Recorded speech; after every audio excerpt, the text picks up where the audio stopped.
fear nothing!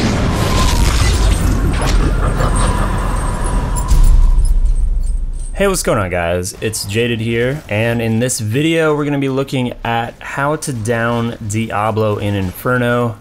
Now, because this fight is so long as a very low DPS barb, I'm going to be overlaying as much information on top of the fight instead of cutting to it.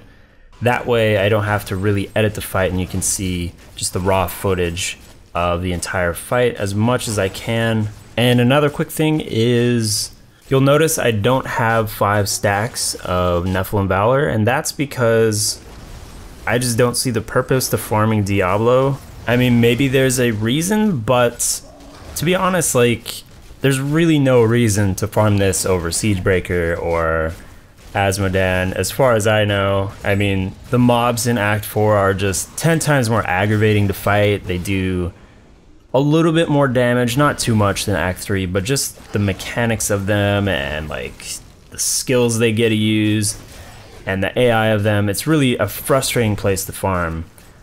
So I don't prefer it, and even though I probably could do it, how I cleared Diablo the very first time was skipping all of the chant packs and basically dashing through the content, killing, getting your quests done, using like run speed spec with charge and dash and leap. So I would definitely recommend that because the mobs in Act 4 are pretty nasty, and while I could down them eventually, and I have gotten 5 stacks in Act 4, it's just too time consuming. Especially things like the meteor guys, they just run around, they teleport all over, they're extremely fast. They constantly drop meteors that you have to dodge. Like, if you ever get a pack of those and they have like vampiric or any countless affix that's really annoying, like shielding and stuff like that, it's just a huge time sink, and there's no reason to do it, to have to put up with that. So I just preferred to skip it. Now, this video is just going to cover like the best skills to use that I found as a tank barb, just to make it the safest fight and the quickest fight. Pretty much 100% of the time you should be able to kill this if you have gear somewhere around my level. I don't think I used 1 health pot during this whole fight. You can basically just use the health shrines on and off from left to right when you're in that, like the first phase and the third phase. So I never really needed to use health pots even. So it's a pretty simple fight, and I'll say that the Rakanoth fight before this and the Iswal fight are actually tougher in my opinion.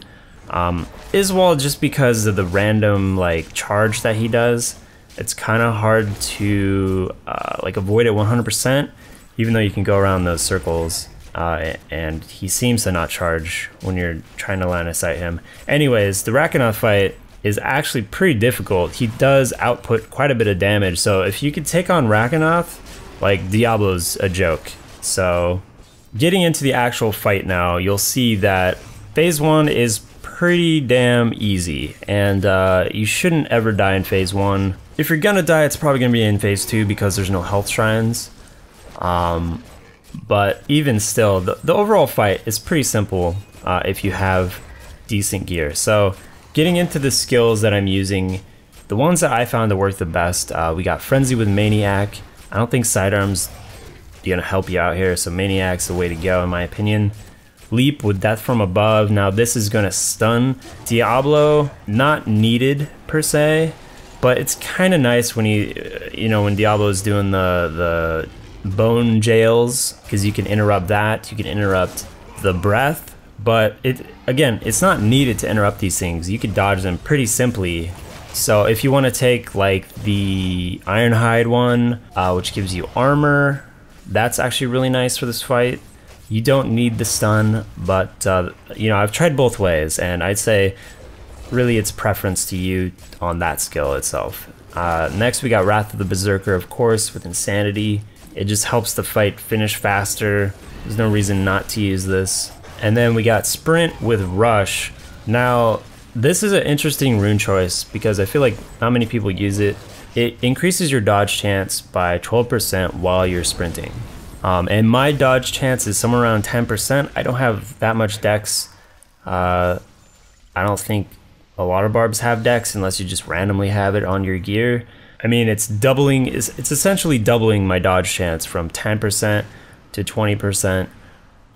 So going from 1 out of 10 dodging to 1 out of 5 dodging, like, since you can dodge literally like every type of damage in this game, it's actually pretty useful. And since you also don't really have a Fury dump at all, and having sprint is really good during the D fight, it just seemed like a pretty good rune to go with. Now you can go with something like Marathon, so you can run faster for longer, but again, the Fury is not the issue. So having that dodge chance, I feel like, is a pretty good rune to go with. Next, Ignore Pain with Ironhide. I don't like the lifesteal rune for this fight specifically. You just sometimes don't get to DPS when your Iron Pain's up, or Ignore Pain's up, because Diablo teleports around, runs around. Sometimes you get, you know, trapped in the jails or whatever. You have to avoid things on the ground. So I like the longer duration of Ignore Pain. I think it's a better rune for this. And then finally we got Warcry, of course, your resistances. And for passives, I went with all tank passives. I haven't tried the other ones. I know some people use Inspiring Presence, the one that heals you 1% for like after you use a shout for 60 seconds. That's a good one to go. Maybe you'll need the health per second as you're carrying around Diablo. If your gear's not good enough, I don't really know. I didn't really find that I needed it. I had enough life on hit to sustain. I'm somewhere around 950-ish life on hit right now. And maybe you could also go with Boon of Bolkathos, you know, the 30% reduction on Wrath of Berserker, just to down it faster because it is a very long fight. It really just depends on if you can tank the damage without Tough as Nails. Because another thing you have to keep in mind is you won't have your Enchantress with you. She gets trapped at the very beginning. And so you won't have her 15% armor buff that she gives you. So, you know, just something to keep in mind. Now, talking about the second phase, when you go into the realm of terror or whatever, this is where sprint really comes in handy and where leap comes in handy. So when your shadow comes up, basically all you have to do is run away. You can leap over the gaps, you can sprint away. Having move speed on your boots might help with this if you're another class. Basically all you do is run away, and the AI of the shadow is so dumb, it just stops following you, stops chasing you.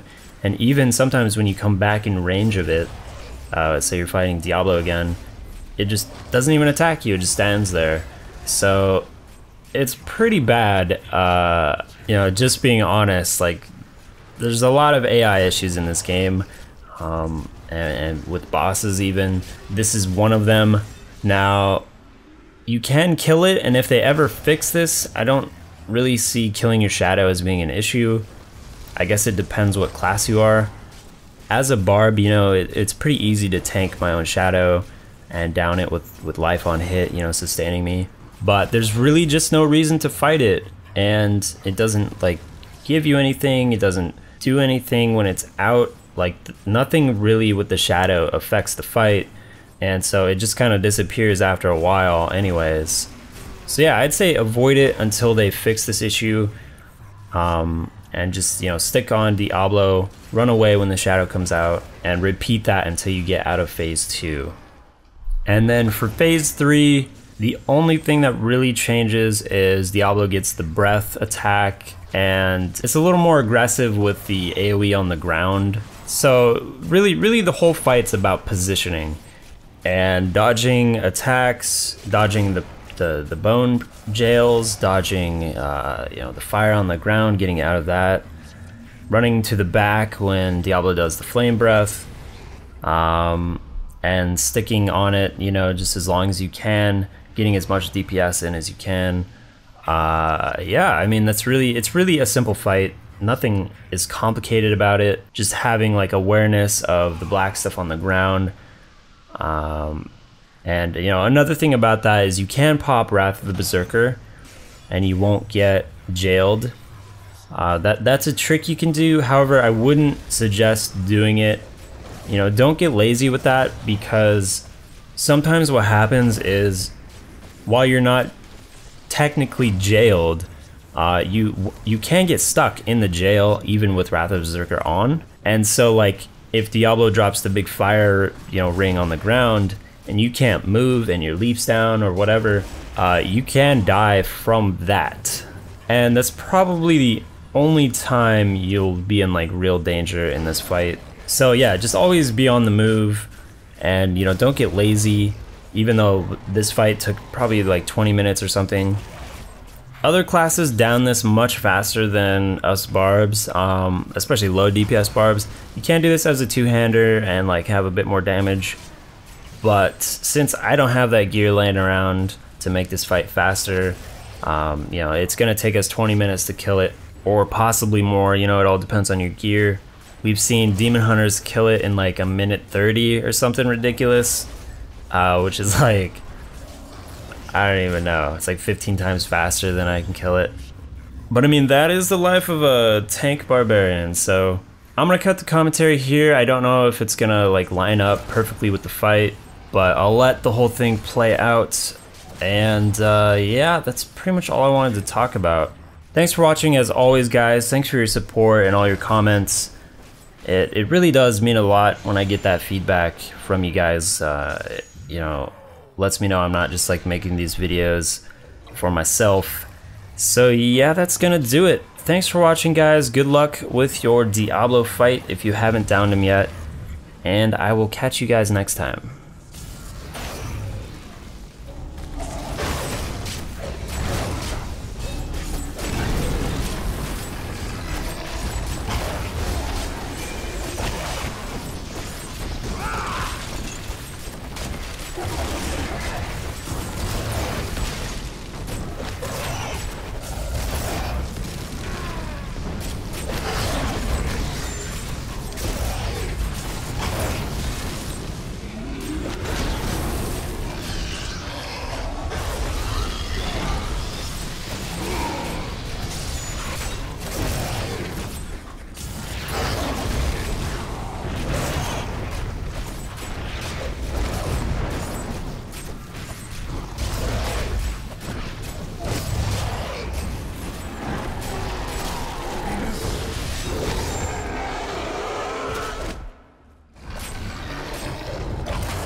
Still recharging.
Not ready yet.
chance to travel with you.